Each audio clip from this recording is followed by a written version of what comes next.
Assalamualaikum warahmatullahi wabarakatuh rekan-rekan guru. Selamat datang di Johri Indonesia Channel. Kali ini kita akan membahas soal kompetensi pedagogik P3K. Namun sebelumnya, jangan lupa untuk like, comment, share, dan subscribe untuk mendukung channel ini.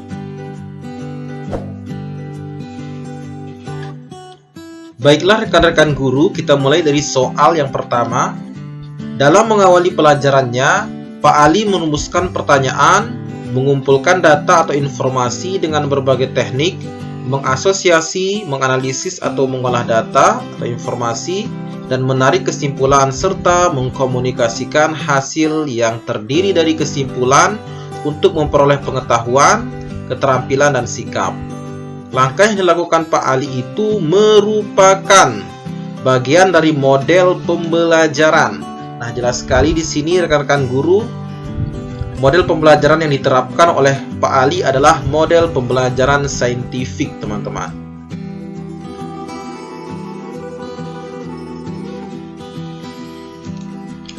Karena sintak dari model pembelajaran saintifik itu meliputi mengamati, menanya, mengeksplorasi, mengasosiasi, dan mengomunikasikan, yang disingkat dengan 5M. Sehingga jawaban yang tepat untuk soal nomor 1 adalah pilihan yang B. Kita lanjut ke soal yang kedua rekan-rekan guru. Manakah cara yang paling efektif dan bermakna dalam mengkomunikasikan hasil penilaian harian atau capaian sementara kepada siswa dan orang tua? Yang ditanyakan di sini adalah cara yang paling efektif dalam mengkomunikasikan hasil penilaian kepada siswa dan orang tua. Kita lihat opsi yang A, menggunakan angka-angka dan peringkat sementara siswa dalam kelas. Ini kurang tepat, teman-teman. Karena tidak cukup hanya menggunakan angka, harus disertai dengan deskripsi. Kemudian pilihan yang B, menggunakan angka-angka tanpa disertai peringkat. Ini juga kurang tepat. Kemudian opsi yang C, dalam bentuk kategori A sangat baik, B baik, C kurang, D kurang sekali. Ini juga tidak dapat menjelaskan atau menjabarkan capaian siswa. Kemudian yang D, dalam bentuk angka, KKM yang dicapai pada mata pelajaran dan kelulusannya. Ini juga kurang tepat. Kita lihat opsi yang E, dalam bentuk deskripsi tentang KKM yang sudah dicapai dan belum dicapai oleh peserta didik. Nah, cara inilah yang paling efektif digunakan dalam mengkomunikasikan hasil penilaian harian atau capaian sementara kepada siswa dan orang tua. Jadi, pilihan yang tepat adalah opsi yang E. Kita lanjut ke soal yang ketiga, rekan-rekan guru. Penilaian yang dilakukan oleh seorang guru harus dapat menilai kemampuan siswa sesuai dengan tuntutan kurikulum dan meliputi berbagai aspek. Kata kuncinya di sini meliputi berbagai aspek. Hal ini sesuai dengan prinsip. Pilihan yang A terbuka, B menyeluruh, C bermakna, D adil, dan yang E adalah sahih.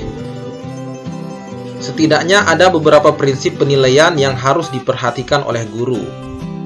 Nah, yang pertama adalah sahih, yaitu penilaian didasarkan pada data yang mencerminkan kemampuan yang diukur. Kemudian, objektif, berarti penilaian didasarkan pada prosedur dan kriteria yang jelas, tidak dipengaruhi oleh subjektivitas penilai. Adil berarti penilaian tidak menguntungkan atau merugikan peserta didik karena berkebutuhan khusus serta perbedaan latar belakang agama, suku, budaya, adat istiadat, status sosial, ekonomi, dan gender. Kemudian terpadu berarti penilaian oleh pendidik merupakan salah satu komponen yang tak terpisahkan dari kegiatan pembelajaran. Kemudian menyeluruh dan berkesinambungan berarti penilaian oleh pendidik mencakup semua aspek kompetensi dengan menggunakan berbagai teknik penilaian yang sesuai untuk memantau perkembangan kemampuan peserta didik. Nah, inilah yang dimaksud dengan menyeluruh. Kemudian sistematis berarti penilaian dilakukan secara berencana dan bertahap dengan mengikuti langkah-langkah yang baku. Kemudian beracuan kriteria, berarti penilaian didasarkan pada ukuran pencapaian kompetensi yang ditetapkan, termasuk dengan membuat rubrik penilaian. Kemudian yang terakhir, akuntabel, berarti penilaian dapat dipertanggungjawabkan baik dari segi teknik, prosedur maupun hasilnya. Inilah beberapa prinsip penilaian yang harus diperhatikan oleh setiap guru. Nah, adapun pada pertanyaan nomor 3 ini, di sini disebutkan adalah seorang guru harus dapat menilai kemampuan siswa sesuai dengan tuntutan kurikulum dan meliputi berbagai aspek. Berarti hal ini sesuai dengan prinsip menyeluruh, yaitu opsi yang B. Baiklah rekan-rekan guru, kita lanjut ke soal yang keempat. Salah satu indikator yang dapat menunjukkan kualitas butir tes uraian yang baik adalah A. Menuntut jawaban berupa ungkapan pendapat siswa. Yang B. Menuntut jawaban berupa fakta-fakta yang sebenarnya. C. Ditulis dalam bahasa Indonesia yang baik dan benar. D. Ditulis oleh guru yang mengajar di kelas. E. Pertanyaan tidak berupa kalimat yang panjang. Nah, adapun yang paling sesuai di sini adalah opsi yang A, teman-teman, yaitu menuntut jawaban berupa ungkapan pendapat siswa. Inilah kriteria atau indikator yang dapat menunjukkan kualitas butir tes uraian yang baik. Kita lanjut ke soal yang kelima. Berikut ini merupakan faktor-faktor yang perlu diperhatikan dalam pengembangan kisi-kisi tes uraian. Kecuali berarti yang tidak termasuk di sini. Pilihan yang A, penentuan alokasi waktu, ini termasuk faktor yang perlu diperhatikan dalam pengembangan kisi-kisi tes uraian. Kemudian pilihan yang B, penentuan pokok bahasan, ini juga termasuk. C, penentuan indikator atau tujuan. Nah, ini tidak termasuk faktor-faktor yang perlu diperhatikan. Kemudian yang D, pendistribusian butir soal, ini juga sudah termasuk. Sehingga jawaban yang tepat di sini adalah opsi yang C, yaitu penentuan indikator atau tujuan. Kita lanjut ke soal yang keenam. Berdasarkan hasil tes, para siswa dikelompokkan menjadi beberapa kelas sesuai dengan tingkat IQ-nya. Dilihat dari fungsinya, maka tes tersebut termasuk pada jenis tes. Karena di sini para siswa dikelompokkan menjadi beberapa kelas sesuai dengan tingkat IQ-nya. Berarti ini merupakan jenis tes penempatan. Jadi jawaban yang tepat adalah opsi yang B, teman-teman. Nah, adapun yang dimaksud dengan tes seleksi ini adalah tes yang digunakan untuk memilih siswa yang paling tepat sesuai dengan kriteria tertentu. Nah, sedangkan pretest merupakan tes yang bertujuan untuk mengetahui kemampuan awal peserta didik.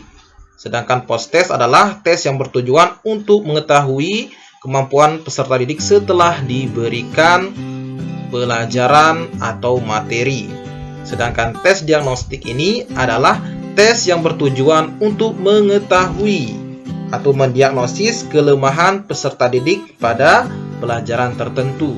Kita lanjut ke soal nomor 7, rekan-rekan guru. Disediakan 2 magnet paku, siswa melakukan percobaan tarik-menarik kutub medan magnet. Komponen tujuan pembelajaran yang kurang dari hal tersebut adalah, kita perhatikan, disediakan 2 magnet dan paku. Ini termasuk adalah condition. Ini sudah ada. Kemudian siswa, ini adalah audiensnya. Berarti audiens sudah ada di sini. Kemudian melakukan percobaan tarik-menarik kutub medan magnet, ini merupakan behavior.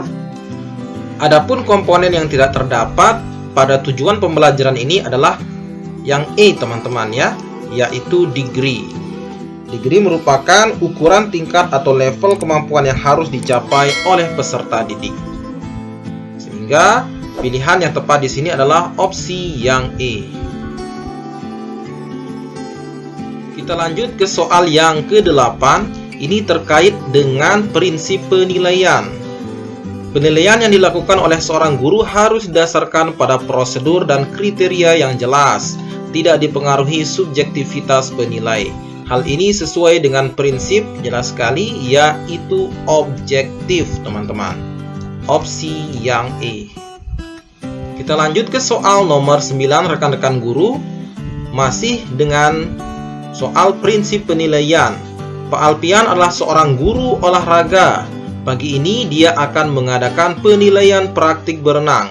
Prinsip penilaian yang dilakukan adalah, prinsip yang dilakukan oleh Pak Alpian ini sesuai dengan bidang yang digelutinya, yaitu pilihan yang A, sahih, B, objektif, C, menyeluruh, D, sistematis, E, beracuan kriteria.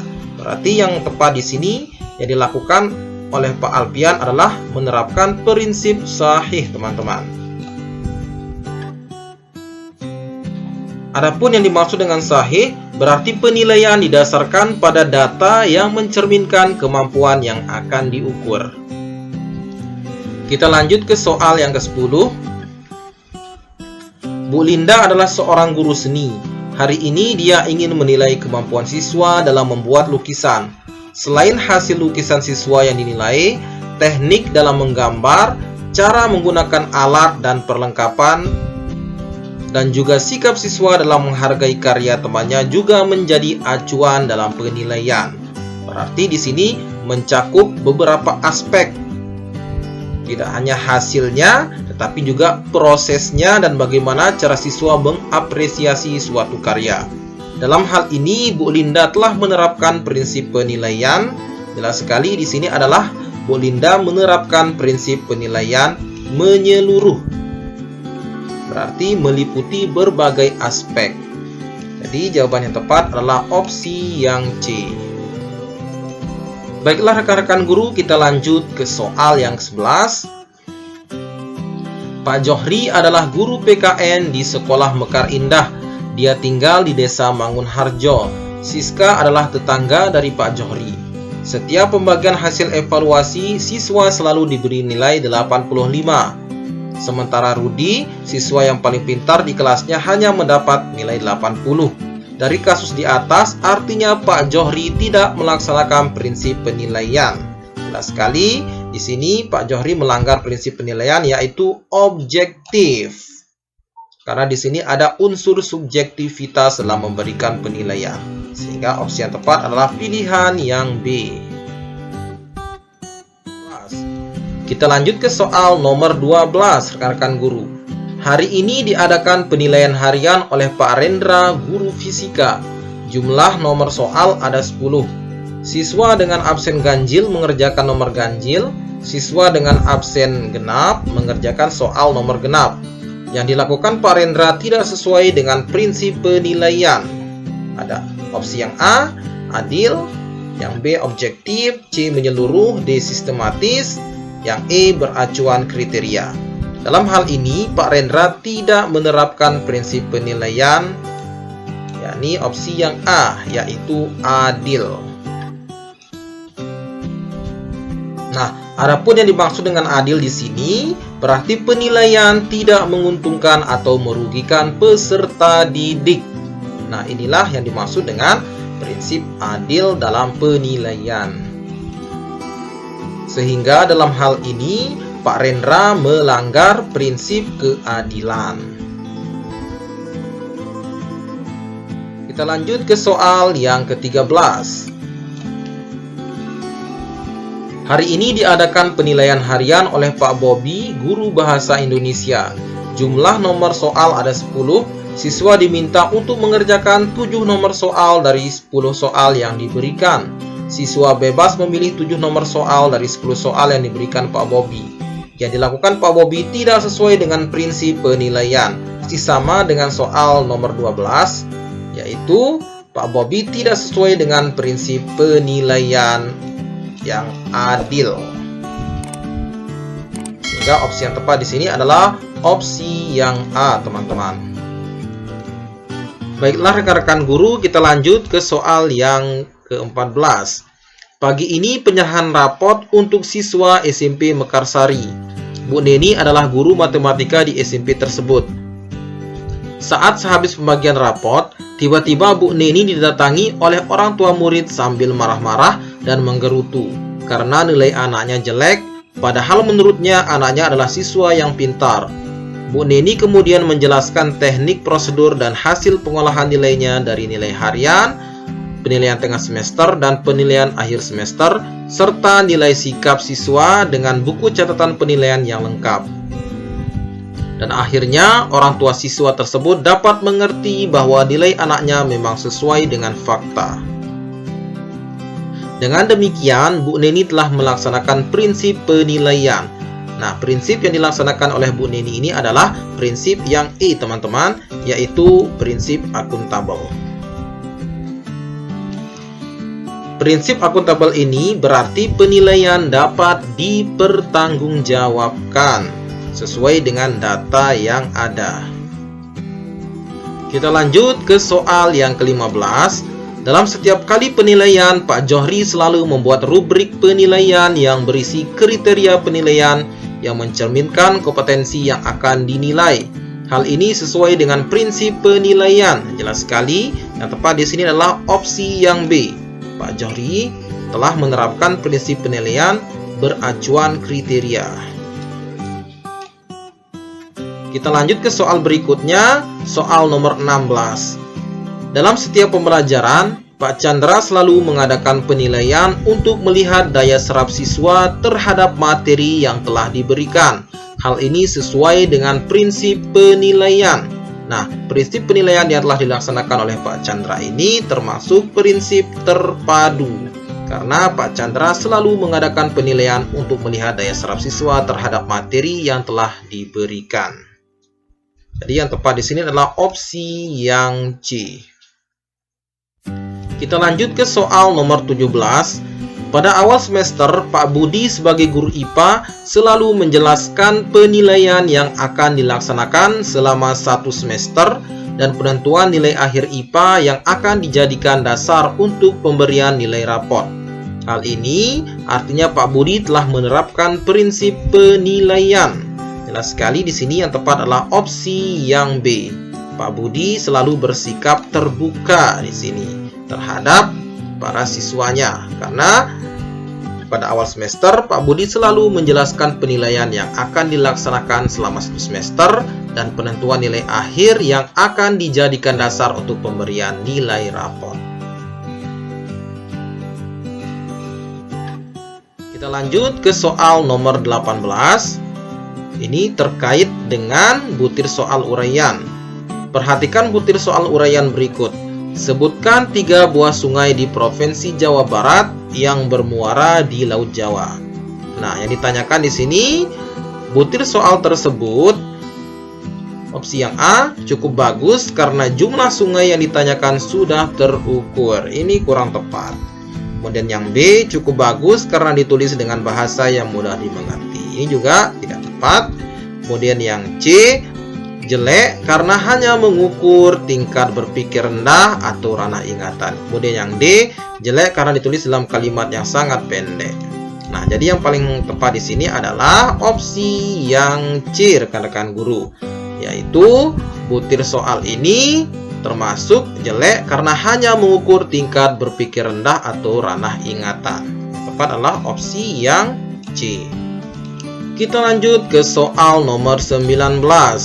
Dari banyaknya definisi atau batasan yang dikemukakan oleh para ahli, namun esensi dari pengertian penilaian portofolio yang ditanyakan di soal ini adalah pengertian dari penilaian portofolio. Pilihan yang A, kumpulan hasil karya siswa. B, rekaman hasil karya siswa. C, rangkaian hasil karya siswa. D, kumpulan nilai siswa. E, kumpulan siswa. Jadi yang paling sesuai di sini adalah kumpulan hasil karya siswa. Itulah yang dimaksud dengan penilaian portofolio.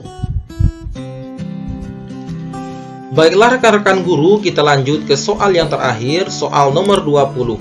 Untuk mencegah terjadinya jawaban siswa yang sangat beragam atau berbeda-beda, jenis tes uraian yang paling tepat digunakan adalah Pilihan yang A, tes uraian bebas. Nah, adapun yang dimaksud dengan tes uraian bebas yaitu tes uraian terstruktur di mana siswa akan menjawab secara bebas tentang suatu masalah yang ditanyakan. Ini memungkinkan sekali siswa menjawab atau mengisi jawaban yang sangat beragam. Kemudian pilihan yang B, tes uraian terbatas. Nah, yang dimaksud dengan tes uraian terbatas ini, jawaban siswa dibatasi dan diarahkan kepada hal yang akan diminta dari pertanyaan tersebut. Artinya, siswa tidak bisa menjawab secara beragam karena sudah dibatasi. Kemudian yang C yang sangat sederhana, D yang sangat kompleks. Adapun yang paling sesuai di sini adalah opsi yang B, yaitu tes uraian terbatas. Karena untuk mencegah terjadinya jawaban siswa yang sangat beragam. Baiklah rekan-rekan guru, demikianlah 20 soal kompetensi pedagogik P3K. Semoga bermanfaat buat kita semua. Jangan lupa untuk like, comment, share, dan subscribe untuk mendukung Johrindo Indonesia Channel.